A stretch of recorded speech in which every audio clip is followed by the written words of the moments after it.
Mantra 6. Let's read it.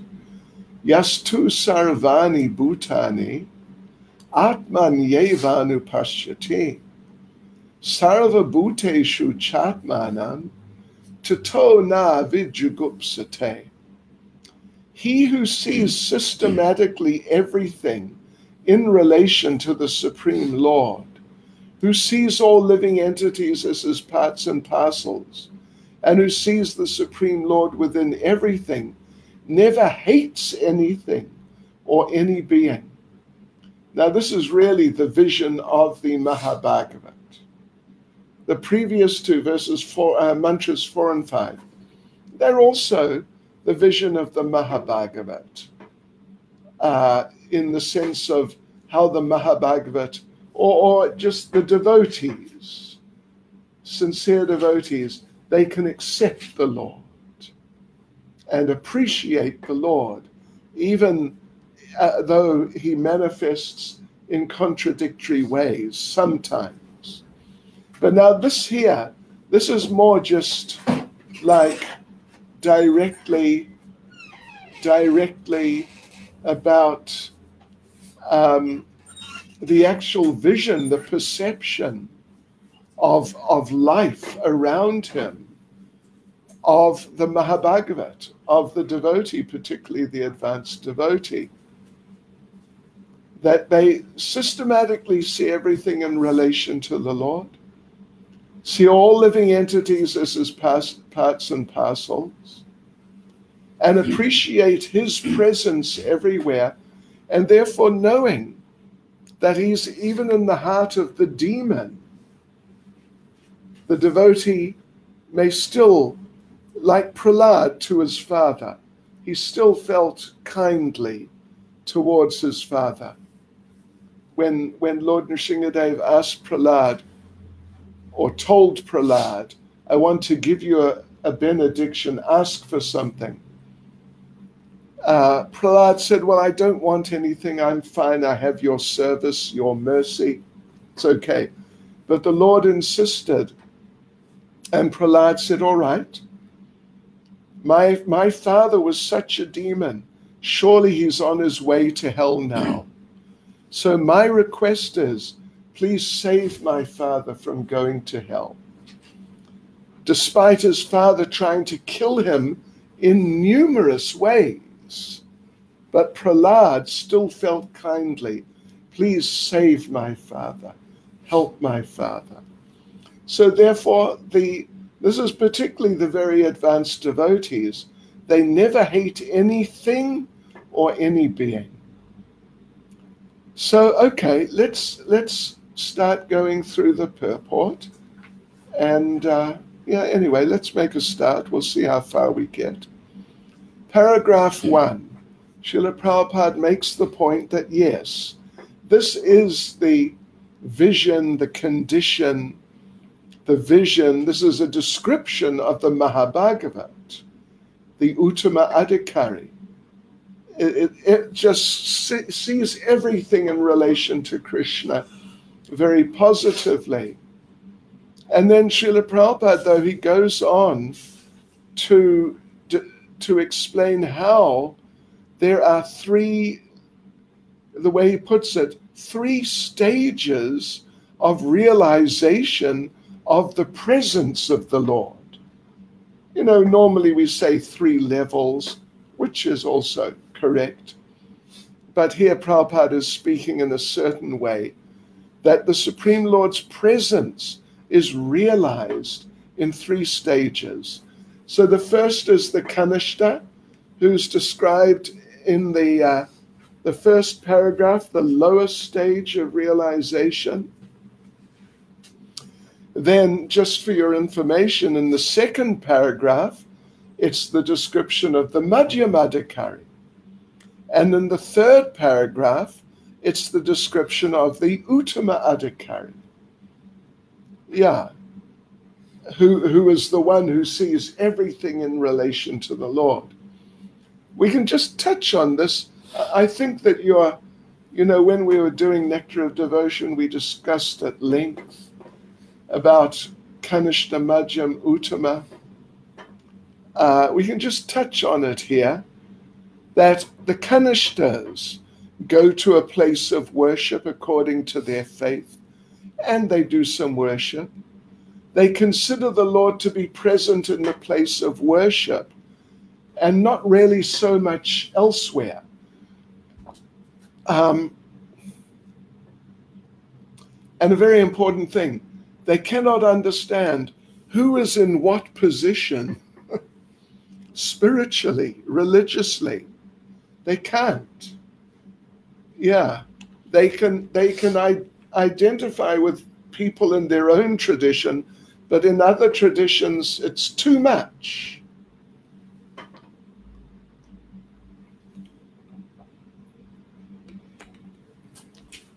And they can't tell who's advanced. So they follow routine formulas, Prabhupada says, and sometimes quarrel among themselves, considering one type of devotion better than another. Of course, some types of devotion are better than others, actually. But these people don't understand which type of devotion, the different stages of development of devotion. So they just get into sort of, what would you say, dogmatic arguments. They're actually materialistic devotees. Yeah. Then the Madhyams, they recognize 4 categories of being. Number 1, Prabhupada's explaining in the 2nd paragraph, the Supreme Lord. 2, the devotees. 3, the innocent. And 4, the atheists. And therefore, because they see them accurately, they interact with them differently and correctly. They worship the Lord, they adore the Lord, Prabhupada says, make friends with the devotees, try to awaken the dormant love of God in the hearts of the innocent, and they avoid the atheists. That's what Prabhupada says here about the Madhyams. And then the Uttamas, they see everything in relation to the Lord. Prabhupada says they don't discriminate between the different categories, theist, atheist, Brahmin, dog, even like this. But he sees they're all parts and parcels of the Lord. They're all my brothers and sisters. They all need mercy. Yes. So like this, the Uttamadhikari understands that people, some living entities are better situated than others.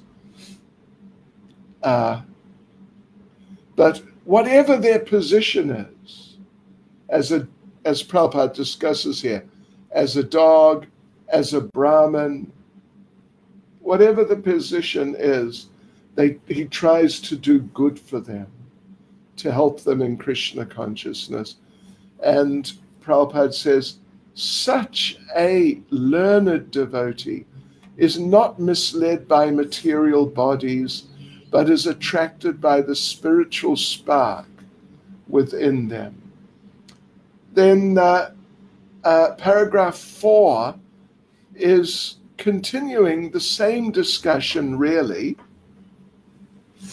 in that in paragraph 4, Prabhupada's saying, don't imitate the Uttama Adhikari. By how might you imitate an Uttama Adhikari? What might you do in imitation? Well, the Uttama Adhikari sees oneness. Everyone's a servant of the Lord. Yeah. Everyone's my brothers and sisters. So you could start if you wanted to imitate an Uttama Adhikari to get some false prestige from foolish people, then you could start acting like you have realized a sense of oneness. And then you become, as Prabhupada says, a false philanthropist. You know, some of these false Uttama Adhikaris, they say that service to man is service to God. That, you know, as Prabhupada said, Narayan, the poor man should be taken to be God and served. Of course, we should serve all living entities by giving them Krishna consciousness, but that's a different thing. So, yes, they think that everyone is worshipable because they're a manifestation of God, but actually all these people are in fallen conditions and they need help. They don't need to be worshipped, they need to be given help. Yeah. So Prabhupada says the conception of universal brotherhood must be learned from an Uttama Adhikari and not from a foolish person who doesn't understand the soul or the super soul. And okay, now let's go on to the 5th paragraph. So it was mentioned in the verse quite clearly that we should, let's just refer back to it. Where are we? Oops, wrong. Sorry. The Mahabhagavat sees systematically everything in relation to the Lord. Systematically. This is a very important point.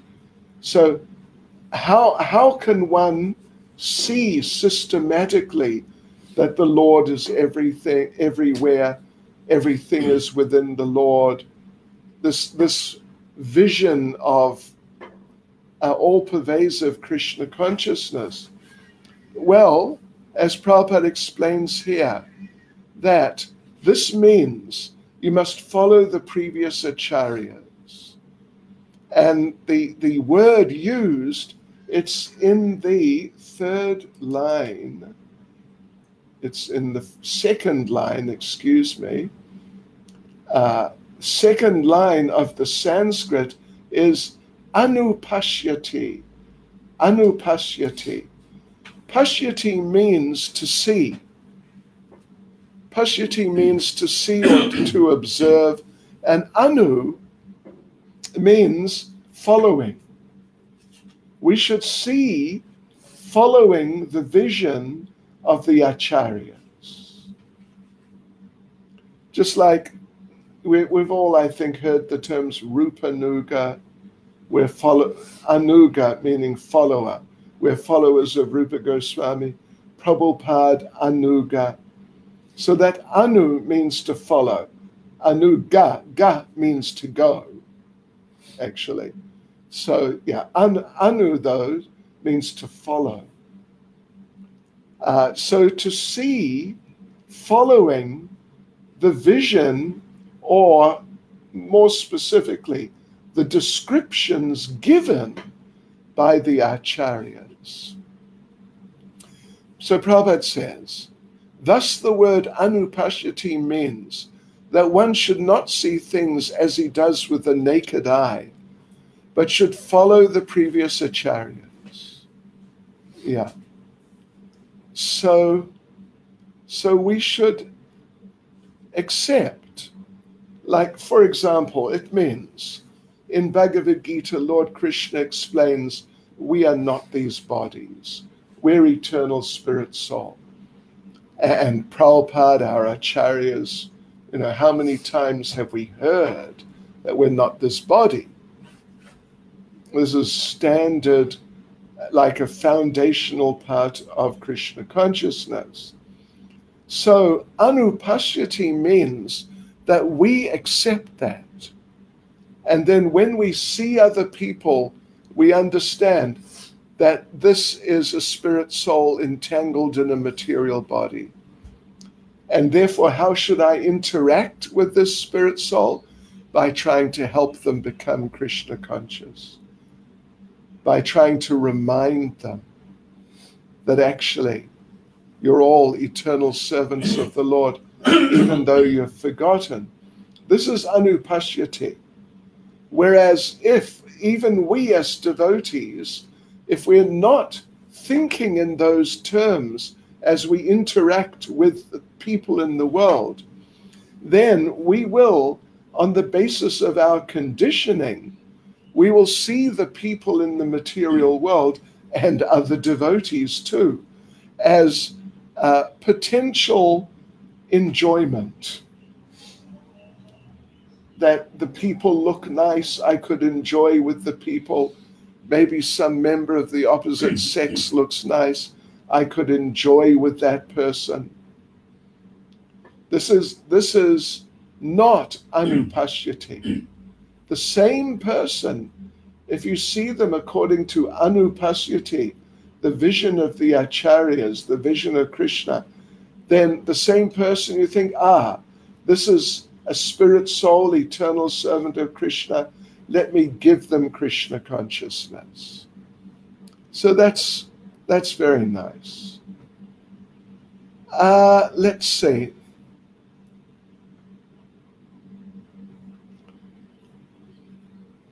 Okay, I think we'll just finish here and we'll carry on tomorrow evening rather than rush through these last two paragraphs. So thank you all very much. Hare Krishna. Srila Prabhupada Ki Jai.